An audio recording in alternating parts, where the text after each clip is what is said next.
Hey guys, I'm back. So, in case you couldn't tell from that good minute or so long introduction, or intro, this is not Blood Bowl. As I'm sure you can see, it is in fact Valkyria Chronicles. Now, if anyone's watching my videos or anyone went back and watched that announcement video or anything, you'll know I mentioned this as something I was thinking about streaming, but honestly, I after testing out Hard West, I just decided that that's going to be the game I'm streaming for now, for probably quite some time, and I'm going to move on and do some of these as more traditional sort of recordings. So Valkyria Chronicles is an older game. I'm not entirely sure when it was from. It's by Sega, and it's really beautiful, and it's got a very interesting art style. It's got a very interesting play style. It's sort of partially first person over the shoulder shooter. Oh, I was just gonna play it again. You know what? I'll just let this play, and I'll just talk over it. But it's partially over the shoulder shooter, partially not real time strategy, but turn-based strategy, and it's about all sorts of things. It's about tanks and guns. It's sort of World War I-esque area. There's magic involved, kind of. And then there's this whole. It's one of these really older Japanese sort of JRPG. Because I am assuming, I have to assume it's Japanese. I honestly don't know. But Sega is a Japanese company, so I'm just assuming this is a Japanese production. I'm not entirely sure who else worked on it. What other companies worked on it, I should say. But, like, you can see this what you're looking at is essentially what the gameplay actually looks like. It's very Final Fantasy Tactics-esque. Like, that's the best way I can think about it, is Final Fantasy Tactics. But it's got all sorts of things. Like, you can see this, like, I never got too far into it, but there's all these interesting themes around sort of racial and cultural inclusivity and all this, and then there's the nature of right and wrong and all sorts of things. And like, even with my sort of experience in the military, this is very interesting. This game is very interesting to me because it hits along on a lot of military like questions, sort of like what's the nature of a relationship you should have between a commander and a subordinate, or what kind of orders sort of work best, like what kind of command strategy works the best when you were talking about just. Hold on, so about a big crescendo. I'm not entirely sure if you guys can hear me or not. I'm looking at it, but you know, it's like, it's all this really cool stuff, and it's just a great game. It's got a love story, as you can see, kind of right there, and like I don't remember how far into it. I must have gotten a few hours into it when I first played it the first time. But let's just check it out, right? So I don't think my old load game is still on here because of what happened to my computer recently. Let's see, what's options. So we already have this. Subtitle on, language. You know, we'll swap it to Japanese because why the hell not? Load game. Oh shit, it's still there. It might be corrupted, but it's still there theoretically. How far did I get into it? Chapter 7? Yeah, Chapter 7. Alright, well, regardless, we're going to start a new game here for the recording because, you know, this is how we do. Oh, there we go. Just going to let this play. 西暦1935年、ヨーロッパ大陸は東西2つの大国によって分断されていた。すなわち皇帝を頂点とした専制君主国家、東ヨーロッパ帝国連合と王政を排した共和国国家の連合体、大西洋連邦機構である。鉱物資源ラグナイトをめぐり勢力争いを広げる両国はついに開戦。大陸は戦争の炎に包まれることとなった。第二次ヨーロッパ大戦の勃発である。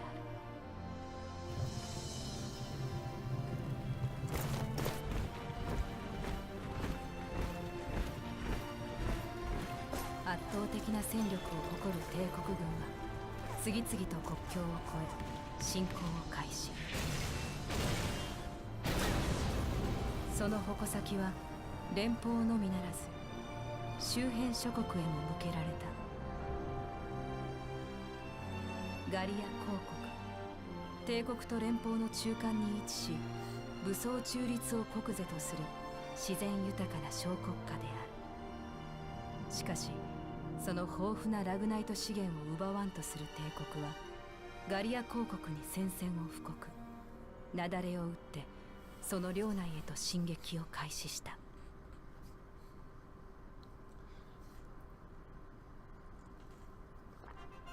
序章開戦。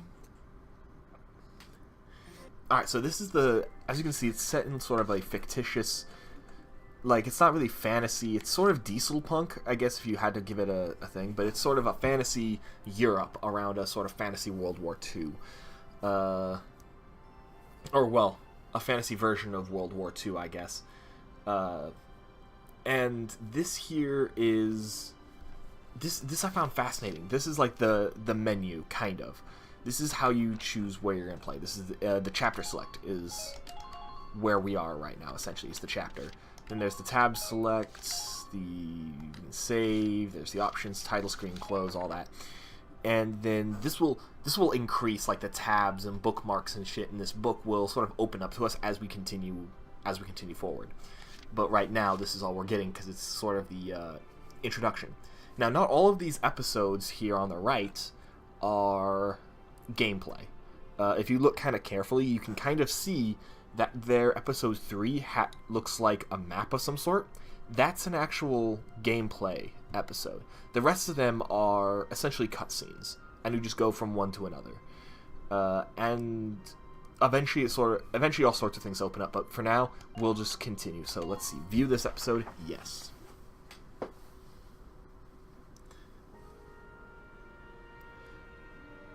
The first few episodes of this. 1935年3月、ガリア公国、国境の町ブルール郊外。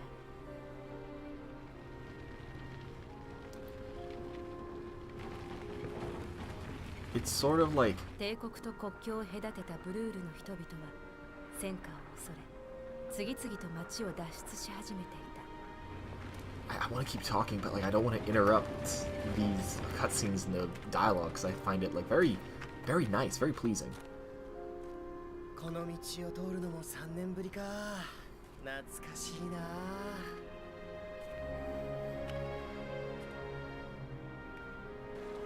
お、あれはもしかしてやっぱり光りますじゃないか。もう光りますが川を遡る季節なんだな。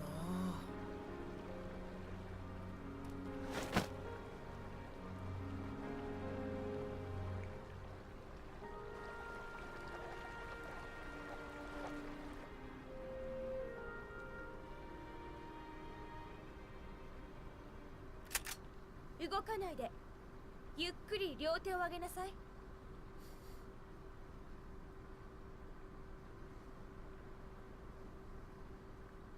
見かけない顔ね。名前は？僕の名前はウェルキン。君たちは？我々はブルールの自警団の者です。私は分隊長のアリシア。最近帝国のスパイがうろついているという情報があって見回りをしてたんだけど。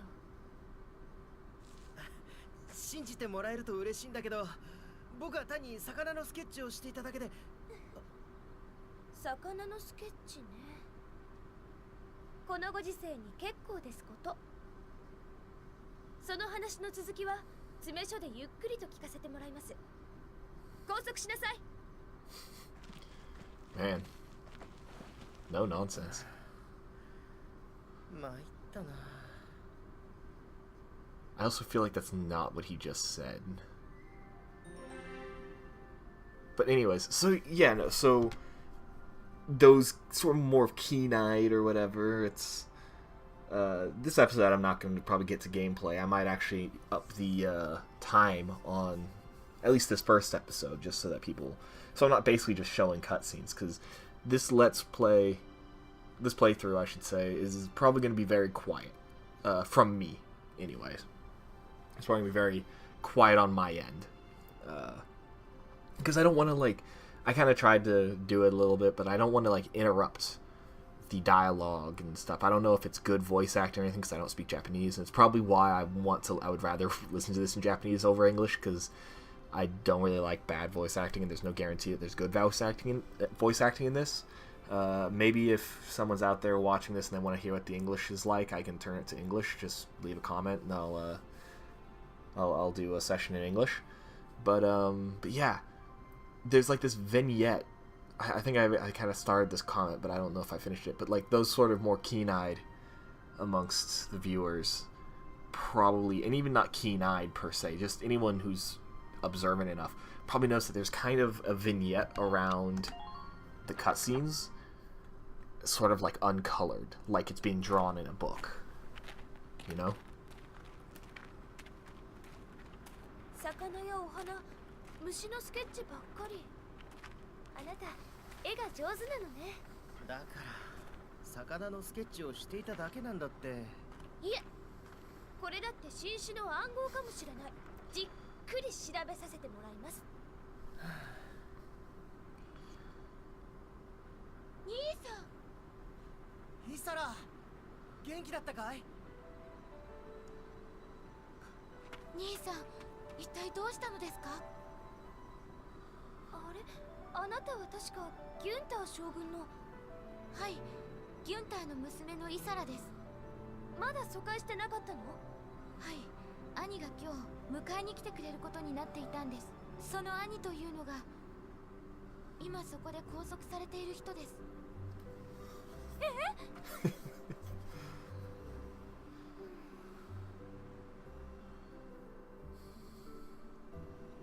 ごめんなさい。メモを取っているのが見えたからついスパイと間違えちゃって。いや、客観的に見たら疑われてもおかしくない行為だ。兄は子供の頃から自然が好きで、今は首都の大学で学んでいるんです。これからは自分も誰かに観察されているかもしれないってことを覚えておくよ。銃声よ。みんな体を低くして。あそこだ。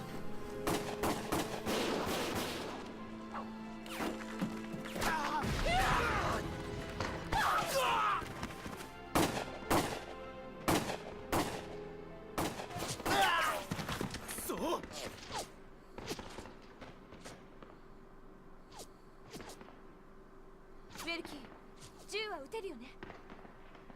ああ、軍事教練で習ってきたからね。敵はおそらく偵察目的の少人数部隊よ。私たちで撃退しましょう。わかった。And thus we lead into our first bit of gameplay. And yeah, I'm gonna have this episode go a little bit long. Might be a double length. So that's just a little tutorial bit for telling me that I can save the game if I come over here and do this, and I save over it, and I'll overwrite. But yeah, so we're about to see the gameplay and some tutorial, which is good because I don't really remember how to play this. Like... Alright, whatever you say, pretty lady. Well, cutie anyway. She's a little cutie pie. Imperial scats that are approaching Brule. We'll deploy from here and take out all 3 of them. So there's 3. Just cross the bridge and take them down as fast as you can. Our objective here is to eliminate all enemies. Just take care of them one at a time, nice and easy. All enemies are defeated. Failure if Welkin dies. Alicia dies. 20 turns pass. So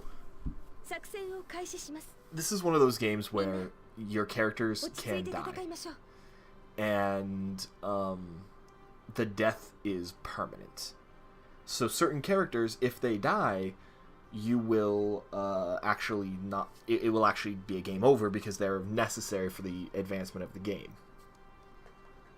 So let's get in, get stuck in then. Player phase. So I don't know if they're gonna let me deploy. No, they're not. See 3 of them, because I'm fairly certain I can deploy 全員 them 倒すまで at 気を some 抜 point. かないで That's 3 too many. Stay sharp. Jesus Christ. ちょっと聞いて大事 Something I should explain. About command points. So, yeah, when combat starts, you'll see a map of the area and your unit's position. This is referred to command mode.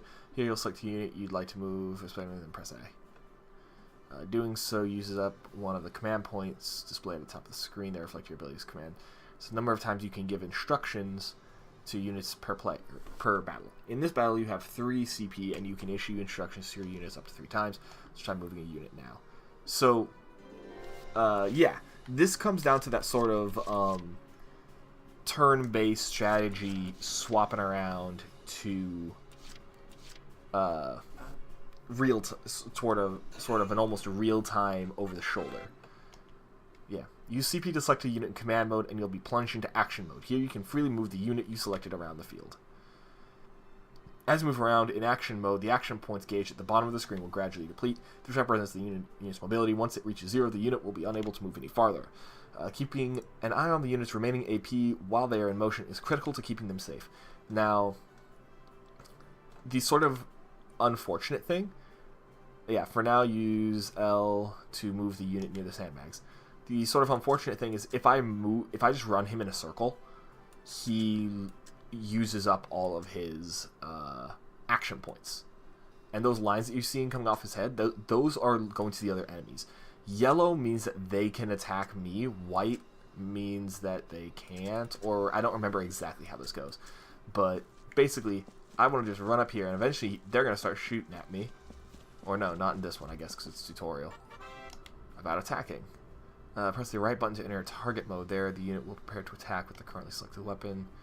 With crosshairs, snap between targets. Enemies will not attack while you are in target mode, so take your time and aim well before pressing A to fire. Your shots will land somewhere within the circle surrounding the crosshairs, so it's best to center it on the entire target. Shots to the head or other weak points will result in greater damage. It can only attack from target mode up to once per action, so choose wisely before you open fire. If the target survives your attack, they may then launch a counterattack. The damage unit may not have the HP to survive the enemy's counter, so be careful when planning your attack. Yeah, this all comes down to that sort of like, and you can see kind of, there's that, it's kind of a really complicated engine. It's really cool. So you see how he's on kind of a ledge. Also, you can kind of see that vignette is still there, kind of towards the edge. Things lose their color as if they're just kind of sketches that haven't been colored in yet. But you can see especially around the top, not so much around the right and left. Well, you can kind of see it on the right and left there, but that wall, not so much. But anyways, if I was to do this, right? Now you can kind of see there is right here this sandbag, and we're on a ledge, which means that more of us is covered, so it's gonna be harder for them to hit us. And anywhere within the circle is where my shots are gonna land. So you can see kind of like, it's like, yeah, I can swap to him, but there's not very much of a likelihood of me hitting him. However, if I were to, no, I don't want to do that. How do I do it? Is it? Oh, it's just A. So if I do that, there it goes. Now he's gonna shoot at me, and then we're gonna sit there and we're gonna do that. The unit with 0 remaining AP that has already performed an attack in target mode is unable to act further. Press B to end their current action. This will return you to command mode. Press B and blah blah blah blah. See how he's like firing at me constantly now? If he hits me, I'll actually lose HP. See? So what I want to do is I kind of want to run back here. Oh, maybe not. If I run back here kind of and then end the current action, we're kind of good, right? So I could in fact get him to go again. And that's kind of part of the strategy here, is I can click him to do my second one with him. Instead, I'm going to grab Welkin. And I'm going to run him up here. See, now this guy's aware and watching. But now that I'm in aim mode, we're good. Okay, now, at the top of the screen there, you can see there's a some information. In order to kill this guy, I need to land 2 shots, and I'll shoot 5 times. So there you go. He's dead. There's some other information there about, like,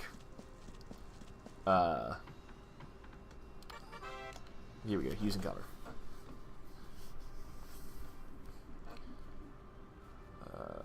When standing near sandbags, the command crouch will appear. While hiding behind cover, units are harder to target, may take less damage, and are immune to headshots and critical damage. Meanwhile, units caught out in the open by enemy attacks will be easier to hit and can take significantly more damage. Advance, carefully moving from cover to cover, and always try to end your actions safely behind cover. Doing so should keep your troops alive long enough to secure victory for Gallia. I can take cover behind all sorts of things. I can take cover... Nope, can't take cover behind the rock. So I want to take cover here.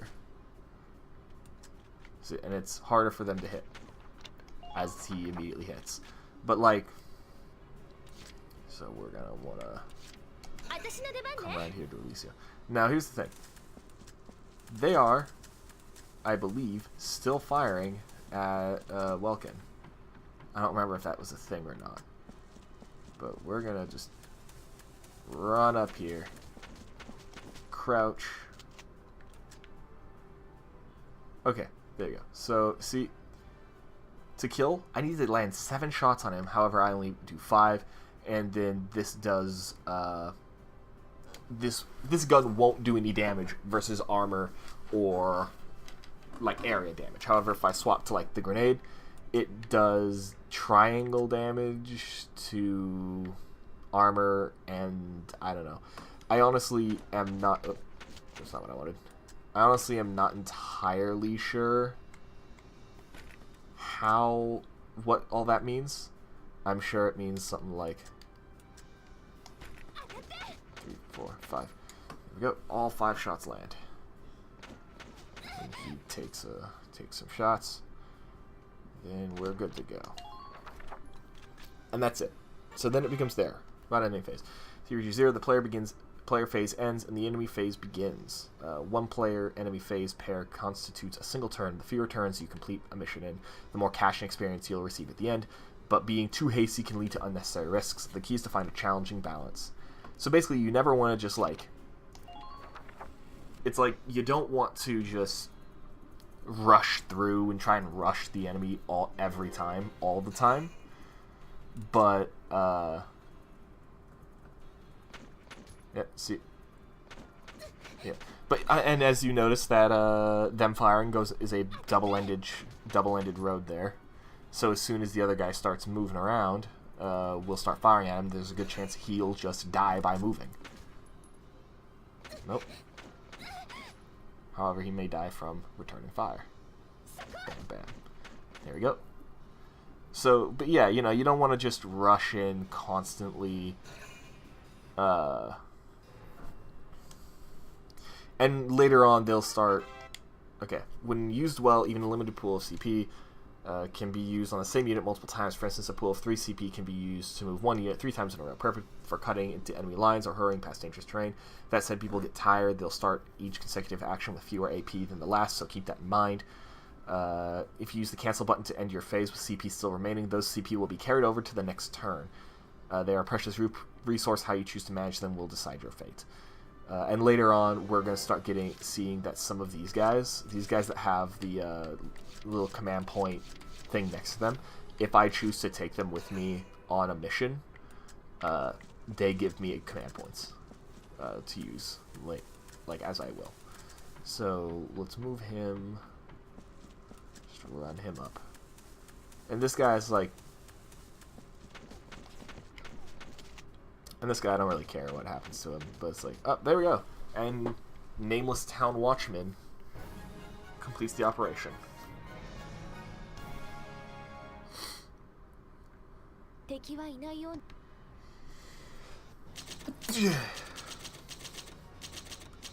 So yeah.